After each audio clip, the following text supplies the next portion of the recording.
last video was a shop tour, and we had lots of comments on what you guys wanted to see and what would come next. This did not come intentionally.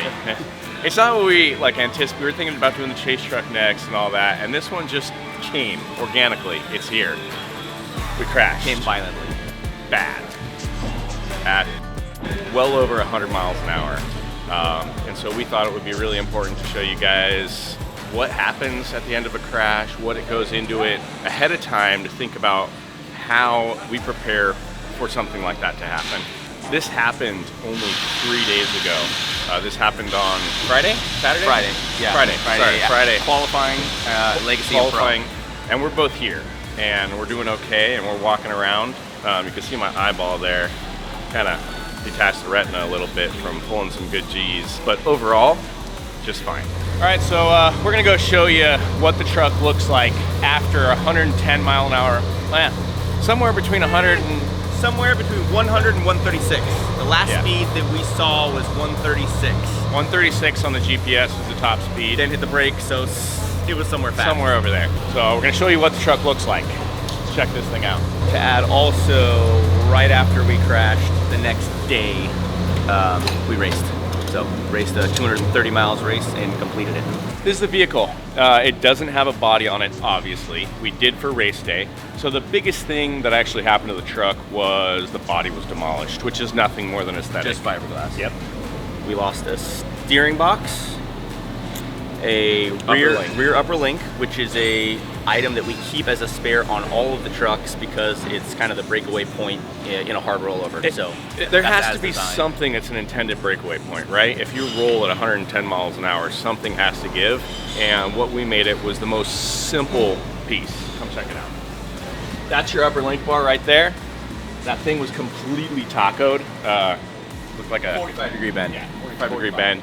And that goes right here onto the truck. So during a race, you can actually replace that on your own if you were in Mexico or something like that. So the third part that we had to replace to get it race ready for the next day was a rear sway bar link, sway bar arm. So this arm has splines connected to a sway bar that goes across the truck. It helps with body roll, especially with having 30 inches of wheel travel. So we stripped a few splines on a sway bar arm, rear upper link, Jonathan just showed you, and the steering box up front. 3 total parts. No, we're not including the body because that's cosmetic. 3 parts. The guys had it, fixed up in a few hours-ish? 2-3 hours. Yeah, we did it. 2-3 hours, we had the whole thing done. At the racetrack, knocked it all out, went back, did the qualifying loop for fun. Not for fun, for testing. For testing, just a little shakedown to make sure we were good.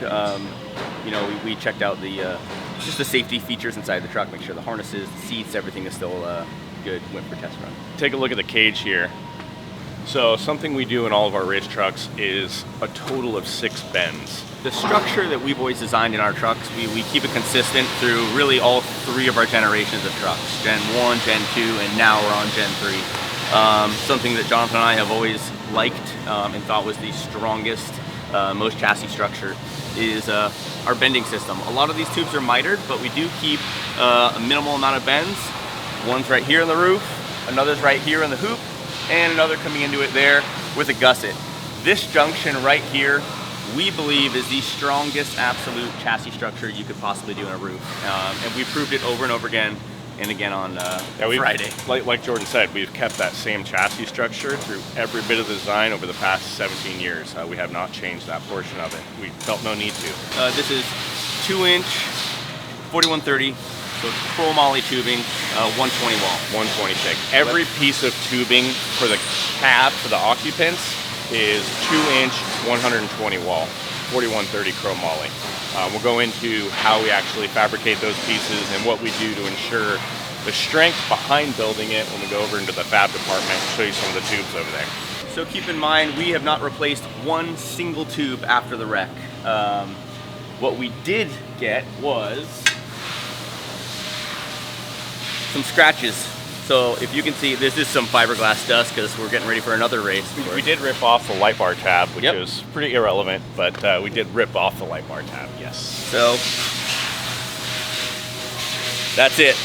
I mean, I think one of the biggest things, I don't know how many other manufacturers can go out there and say that over 100 mile an hour rollover, not a single tube got replaced. And the thing went the next day to the race, and we finished. We got 4th place, actually, not terrible. I think little gun shy probably after doing that kind of a crash. You're a little shooken up. Whether he was or not, I was sitting right seat, which I don't normally navigate. Jonathan was driving. I was sitting right seat. Again, I don't normally navigate, so I'm not the most comfortable in that seat anymore. So I was definitely, I wasn't letting him open it up that much. He was calming me down and pulling me back quite a bit, but very understandable. We had a very different approach that day. And it was, hey, we're going to get this thing to the finish line, kind of shake it off, and get some points for the season, opposed to, you know, we're doing everything we can to run up front today. We both got concussions, knocked out. Let's talk about other injuries. What's the full extent of your injuries? Obviously, again, a few days later, we're up and pretty fully good shape. functional. So what were yours? For me, the first thing I noticed immediately was my right leg was just from hitting. Anyway, my right leg is really hurting pretty bad, and then my calves from just being jostled around in the cab, right? My eyeballs were extremely sore. I couldn't see very well. It was very, very blurry for the first day, and it was very sensitive to light. I mean, I had a gnarly headache, but overall, pretty good for what you see in that kind of a crash. Yeah. You were perfectly fine? Perfectly fine, 100%. No. My right arm got bruised up. My left leg got bruised up. Just between the seat, really just right from so my right arm, it was so hard. Again, like, it was incredibly violent. We have both been rolled over and wrecked a lot. I've never ever experienced anything like this. So, right, my body just hitting against this seat right here, my left leg here on this, and that just bruised it up. It just from going back and forth, really ragdolling inside there. This was by far the hardest wreck I have ever been in. Unfortunately or fortunately, I have wrecked a lot of trucks and been in a good amount of accidents in race trucks. But seriously, this was painful. That's pretty much it. I mean, again, we've seen similar wrecks where guys are a lot less fortunate. So we owe that one largely to our chassis and the safety gear, and really the whole package. Yep. So important, super important, and we're pretty pumped that we're here and the truck's great and it raced the next day. So it doesn't really get any better than that. You might notice that we don't have coffee cups. That's not because we're not drinking coffee today. That's because we got too much crap about the last one, so my coffee's down. I thought it was pretty cool that we landed on all fours, which is always a very nice thing when you crash. Very comforting for me. Jordan freaks out if I don't land on the wheel. If we're on our side, anything else in the past. So that's always actually really nice. I did have a mental lapse, and as soon as we were on all fours, tried to turn the truck back on and put it in drive. I'm like, we're good. He's like, hey, what the hell are you doing? I'm like, we're good. Sorry. I'm like, I thought we could finish our qualifying lap. I didn't want to end up dead last or with the DNF for the qualifying. So, by the way, the steering, because the steering box had broken, you could just, it was like the off-road game, the Ivan Stewart one. You could just, or like a kid's go around and around. Yeah. So, yeah, that was kind of silly. I realized that later. New thing to touch on is Yokohama tires. These are a new tire sponsor. This is our first race, and we did not pop a tire. I mean, pretty impressive for that kind of a rollover, going through that kind of terrain. And actually, we raced on the same tires that we wrecked on, which might not have been the best decision, but they were good to go. Yeah. So, and we did not get a single flat the entire race. All right, so some of what makes the truck so strong, it starts with design, right? Everything's engineered, everything's FEA tested, so that we look at what kind of hits they're going to take, how many G-forces, and then what might crumple and what might not.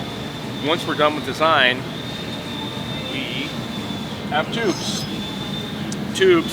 This is a descaled tube. So what we did is there's scaling that comes on all these. That's all taken off so you can weld it. So that helps you not have a dirty weld, no porosity in it. Everything's TIG welded, by the way. It gets a full root pass, and then it also gets a second pass over the top. Everything's laser cut and laser designed. So you see, these actually aren't the right tubes to go together, but you can tell The idea of how they come together and how they have a perfect fit. Every joint gets 100% welded on a chassis. That's really important for the strength and rigidity of a chassis. And not all manufacturers do it. Some kind of cut corners, and it's more time, obviously, but kind of irrelevant because it's safety here. For instance, that's a weld. That's going to get a tube over it. Right there, you'll also see those are to relieve the welding gas so you don't have a blowout. What happens is gas builds up inside the tube and heat, and it'll actually pop a hole. So every tube has a hole in it to relieve that. And all those holes, the vent holes are laser cut in the chassis also. So these are thought about ahead of time in the computer, in SolidWorks. Then they get laser cut, pop that hole, so it's redundant over and over again. I want to touch on some of the triangulation and safety tubes we have, which saved my head, literally, the other day. So this is a similar chassis to what we were showing you on the race truck that actually crashed. And you can see here, we got our A-pillar and the structure here. This tube is not in yet, as you can see, because they still have to get in there and weld. But this tube right here, this tube literally saved my head. So we have an aluminum panel that goes on top, and I believe that's about a 90 or 120 thick aluminum panel. And it did slightly cave in right here, just from the impact, dirt, rocks, and whatever else. It kind of caved in a little bit, but it formed around this tube, and this tube, still held onto our tabs. It did not break, it just slightly deformed. If this tube wasn't here, which is triangulating this section, it would have been a very, very different outcome for how the crash was. So another part of the tube structure that's really important is every tube has to go to center line. Finding center line on your tubes is the strongest way to put them all together. So if you look at the center there, you can see some of them. Probably can show you some other better spots. Come over here. So this is a really good example of a lot of tubes coming together in a junction where they're all on perfect center line. As you can see, that's actually our biggest node there. So I think another thing, we were at the race and we had a whole bunch of clients with us, and their moms are there, their wives are there, and we crashed, right? And it's scary. And everyone's like, oh my gosh, I don't want my husband to do that. I don't want my son to do that. The positive outcome from it was, yeah, but look what happened. Like, we're perfectly fine. And they're like, yeah, I'm actually really proud to have my son or my husband in one of these trucks. So they actually felt a lot better. It was pretty comforting to see that can happen, which is a pretty rare instance to crash over 100 miles an hour in off-road. Yeah. Hey, Steph. Hi. So what was your reaction to the big old crash? Did you see it at all? JT showed me. Oh, so you did see it? I did see it. I watched it 3 times. I knew he was okay. Because I heard them commenting, saying that, there was a big rollover, but he landed upright, and he texted me and said he was okay. So that's all that mattered. It was definitely scary. I didn't watch it again. I watched it when JT showed me, and that was enough.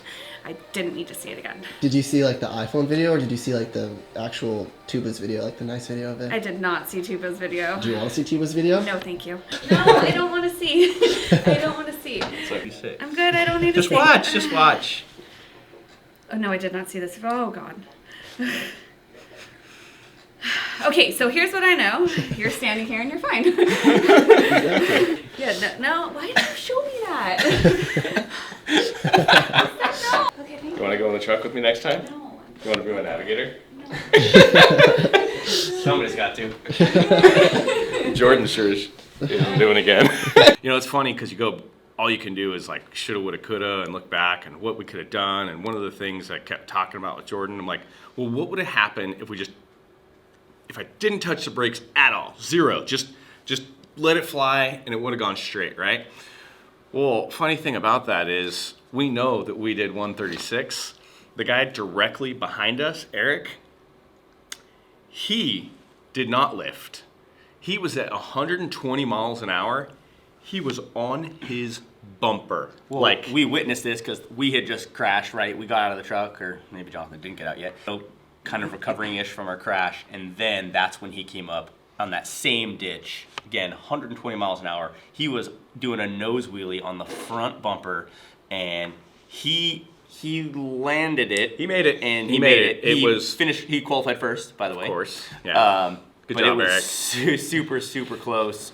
You know, you go through all these things in your mind of like what was worse, what was better, and at the end of the day, I told Jordan, I'm like, you know what? I'm happy with exactly how it was because we're here, we're alive, and we even had a truck for race day. So learn from it absolutely, but at the same time, you know, stop thinking about all the ways it could have gone. So in the end of the day, it couldn't have gone any better. Exactly. If you're going to crash at 130 miles an hour, you better be in a Brenthel truck.